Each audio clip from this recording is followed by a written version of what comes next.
राधे कृष्णा। तो कैसे हैं आप सभी। बाल गोपाल की कृपा आप सभी पर बनी रहे। आज सुनेंगे कृष्ण और शिकारी संत की एक कथा। प्रभु कैसे भक्त के अधीन हो जाते हैं। वीडियो पसंद आएगा तो एक छोटा सा लाइक ज़रूर करिएगा। तो चलिए वीडियो शुरू करते हैं। एक बार श्रीमद् भागवत कथा सुनते समय गुरुदेव के मुख से एक कथा सुनी, वो आपके लिए यहाँ पर सुना रही हूँ। यह कथा सुनकर आपके हृदय में भगवान के लिए प्रेम जरूर जागेगा। एक बार की बात है, एक संत जंगल में कुटिया बनाकर रहते थे और भगवान श्री कृष्ण का भजन करते थे।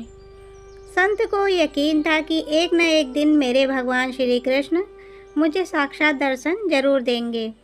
उसी जंगल में एक शिकारी आया। उस शिकारी ने संत की कुटिया देखी।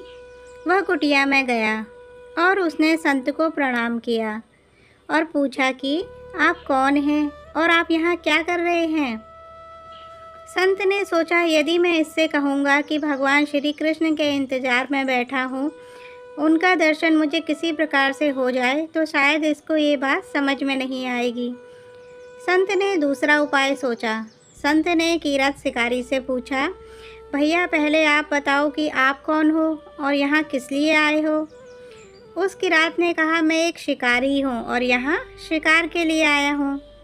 संत ने तुरंत उसी की भाषा में कहा, मैं भी एक शिकारी हूँ और अपने शिकार के लिए यहाँ आया हूँ। शिकारी ने पूछा, अच्छा संत जी, आप ये बताइए आपका शिकार दिखता कैसे है, आपके शिकार का नाम क्या है, हो सकता है कि मैं आपकी कुछ मदद कर दूँ। संत ने सोचा, इसे कैसे बताऊँ। फिर भी संत कहते हैं, मेरे शिकार देखने में बहुत ही सुंदर है, सांवला सलोना है, उसके सिर पर मोर मुकुट है, हाथों में बंसी है। ऐसा कहकर संत जी रोने लगे। किरात बोला, बाबा रोते क्यों हो, मैं आपके शिकार को जब तक ना पकड़ लूँ तब तक पानी भी नहीं पीऊँगा और आपके पास नहीं आऊँगा। अब वह शिकारी घने जंगल के अंदर गया और जाल बिछाकर एक पेड़ पर बैठ गया। यहाँ पर इंतज़ार करने लगा। भूखा प्यासा बैठा हुआ है। एक दिन बीता, दूसरा दिन बीता और फिर तीसरा दिन। भूखे प्यासे किरात को नींद भी आने लगी। बांके बिहारी को उन पर दया आ गई। भगवान उसके भाव पर रीझ गए, क्योंकि वो 3 दिन से भूखा प्यासा था, इसीलिए भगवान उससे प्रसन्न हो गए। भगवान मंद मंद स्वर से बांसुरी बजाते हुए आए और उस जाल में खुद फंस गए। जैसे ही किरात को फंसे हुए शिकार का अनुभव हुआ तो तुरंत नींद से उठा और उस सांवरे भगवान को देखा। जैसा संत ने बताया था, उनका रूप हूबहू वैसा ही था। वह अब जोर जोर से चिल्लाने लगा, मिल गया शिकार मिल गया।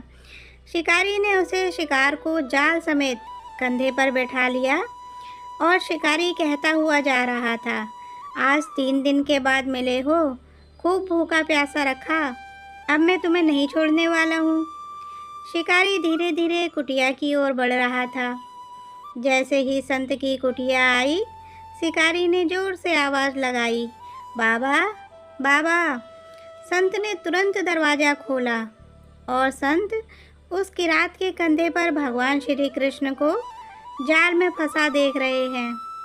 भगवान श्री कृष्ण जाल में फंसे हुए मंद मंद मुस्कुरा रहे थे। किरात ने कहा, आपका शिकार लाया हूँ, मुश्किल से मिले हैं। संत के आज होश उड़ गए। संत किरात के चरणों में गिर पड़े। संत आज फूट फूट कर रोने लगे। संत कहते हैं, मैंने आज तक आपको पाने के लिए अनेक प्रयास किए प्रभु, लेकिन आज आप मुझे इस किरात के कारण मिले हो। भगवान बोले, इस शिकारी का प्रेम तुमसे ज़्यादा है, इसका भाव तुम्हारे भाव से ज़्यादा है, इसका विश्वास तुम्हारे विश्वास से ज़्यादा है। इसीलिए आज 3 दिन बीत गए तो मैं आए बिना रह ही नहीं पाया। मैं तो अपने भक्तों के अधीन हूँ और आपकी भक्ति भी कम नहीं है संत जी। आपके दर्शनों के फल से मैं इसे 3 ही दिन में प्राप्त हो गया। इस तरह से भगवान ने खूब दर्शन दिया और फिर वहाँ से भगवान चले गए। उम्मीद है आप सबको कहानी पसंद आई होगी। वीडियो पसंद आया हो तो लाइक शेयर ज़रूर करिएगा। तो मिलते हैं अपनी अगली कहानी में। तब तक के लिए राधे राधे।